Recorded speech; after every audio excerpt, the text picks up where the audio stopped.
Right, so another thing I want to briefly mention in this class is meridional circuits. And some of you might already know what these are, especially, knowing that some of you are already in your second year of study. But if it's new to you, it's maybe just a brief introduction to what meridional circuits are, and mainly because they are important for cadastral survey work. But no doubt you're going to go through meridional circuits in other courses as well. So we'll just keep it brief, okay? So mainly the reason those meridional circuits were developed or established here in New Zealand is that we know that the Earth is curved, but from those curved measurements that we take on the surface of the Earth, we need a way to make them onto a flat surface, because our survey plans are flat. So they needed to develop a flat surface to work on. And the way they did that is they divided the country into these different areas of, in the basic way to describe it is to say areas of flatness that they can then work on for cadastral surveys. So what they did is they divided the entire country into 26 meridional circuits, and you can actually see them here on this image in front of you.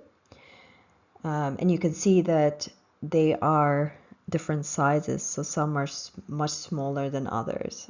And the example of the biggest one we have is the one right up the top. So that's the Mount Eden circuit, which goes down from mainly from the edge of Lake Taupo, mainly up to the top of the North Island, basically.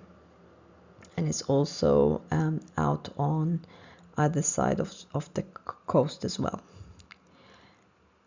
And then you get the smaller ones, you can see them further south. And each of these meridional circuits have their own origin point. And as an example, again, I'm using Mount Eden. The origin of the Mount Eden one is on top of Mount Eden in Auckland.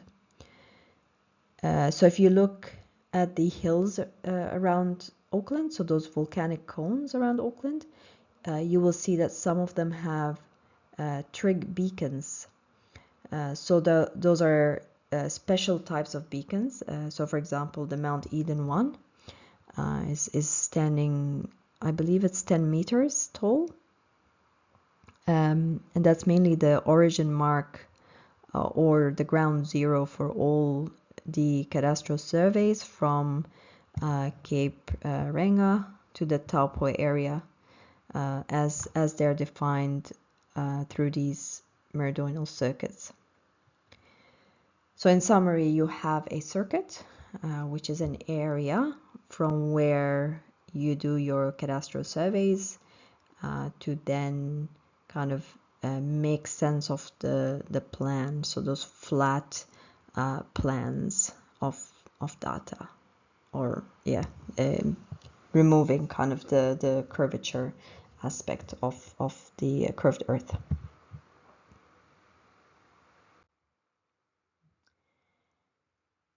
Now, if you remember going back to that old plan I showed you, you will see that there was the survey districts was written on there. And I just want to touch on a bit on survey districts because it's something that you will definitely see as well. So what does it mean? So there's an example right in front of you here. And it mainly just says a survey district is when each meridional circuit was divided into 16 different blocks, and they call these blocks survey districts. Okay, and they were rectangular, so as you can see here in the image, and in them they had these 16 blocks. And if you actually zoom into that image here in front of you, you can see there's some small numbers. So on this diagram here, there's these numbers 1, 2, 3, 4. They're written in Roman numerals. So these were the survey blocks. So you've got survey, block 5, 6, 7, 8, etc. If you look at this image, so what you see is mainly the Manukau harbor. So with the Manukau entrance, Auckland airport is over here somewhere, and here's the Waitakares. And they had these series of points in there, so the survey control, or they had the mini survey control in there for surveyors to use. So when you would do your cadastral survey, you would specify that it was located, for example, in this instance, it would be located in block 4, Titirangi Survey District, which was in the Mount Eden Meridional Circuit. So in a way, it was kind of providing some sort of description of where the survey was done. And you have to imagine that they did not have access to the technology that we have today. So in terms of digital survey information and pulling out a map on demand online. So they needed a way to make sense on where they are, where those surveys were have taken place.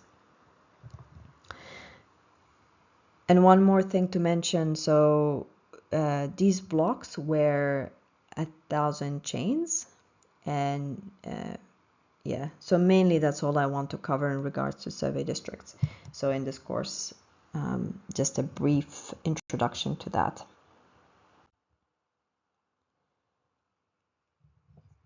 Now on top of the survey districts, they even had land districts. Okay, so land districts was where legally all the land parcels were registered. Okay, so historically they were registered in the different districts. The land districts were where they had land registry offices. Okay, so for example, if you had a piece of land in North Auckland, you would go into the North Auckland Land District Office and you would register your title there, basically. So you can see here you had the North Auckland, South Auckland, Gisborne, Taranaki, so all these different land districts all around the country. So we had those 12 land districts, and just to note, we still have those same land districts today with the same names. The only difference is that now we do not have a land title office in each of those places. We have a centralized system in Land Information New Zealand, LINZ, so it's all done online.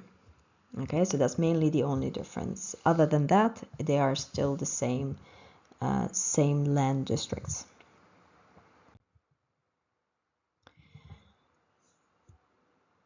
Okay, so now we get a bit into the fun stuff, which is the interpretation part. So if you remember from the last class, what was the term that we used to describe a piece of land? What do we call that? And mainly it's called an appellation. So if you remember, an appellation is the land, so it's the equivalent of a land description. And there are mainly different types of appellations that are used to describe land in New Zealand. One is for government land, so crown land, and the other is for non-crown land, which let's call that a private land. Okay, so you've got government crown land and private non-crown land. So the way they describe land is different for both. And just to highlight, we also have Maori land, which we will cover in a different lecture. But for now, I'm just going to go through the crown land and the private general land. So the way they would describe land obviously is different for both types.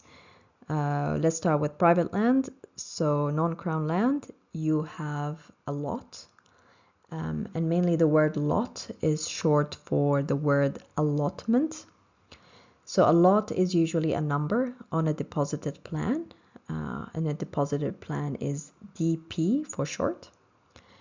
Then the description goes on to include the land district, which we've just covered a little bit ago.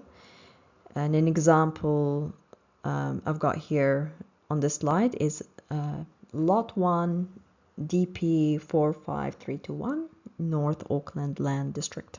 So that's how the format would look. And this is the format that is used to describe a particular piece of land, okay?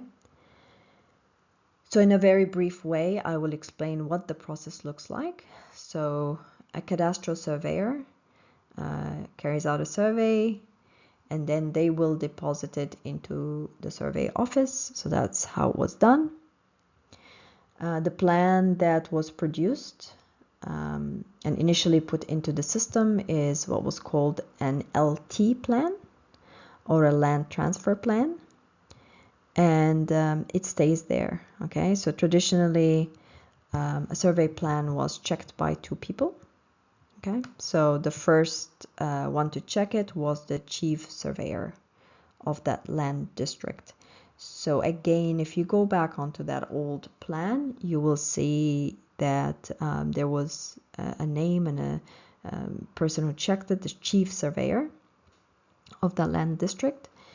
They would look at it and check that all the measurements were fine, and then they would go ahead and approve it as chief surveyor. They would then send it down to the legal office because it used to be the Lands and Survey Department, I believe. And then it also used to be the Ministry of Justice, or more specifically, it was the Land Title Department of the Ministry of Justice. So the cadastral system in New Zealand used to be survey and land titles, but now they merged to what we have as LINZ, okay, Land Information New Zealand. So it used to be physically different. Okay, so we just be aware that when we talk about that, it's the historic system. So the surveyor would sign the plan, and that was an LT plan. So for example, LT 4531. It would then go to the land registrar, and the land registrar would look at it from a legal perspective. So they will check, is the area right? Are the dimensions correct? Is the appellation correct? And if all those boxes were ticked, he would go ahead and sign it, and it goes into the system, and then becomes a deposited plan, so a DP plan, which means it is now deposited into the legal system.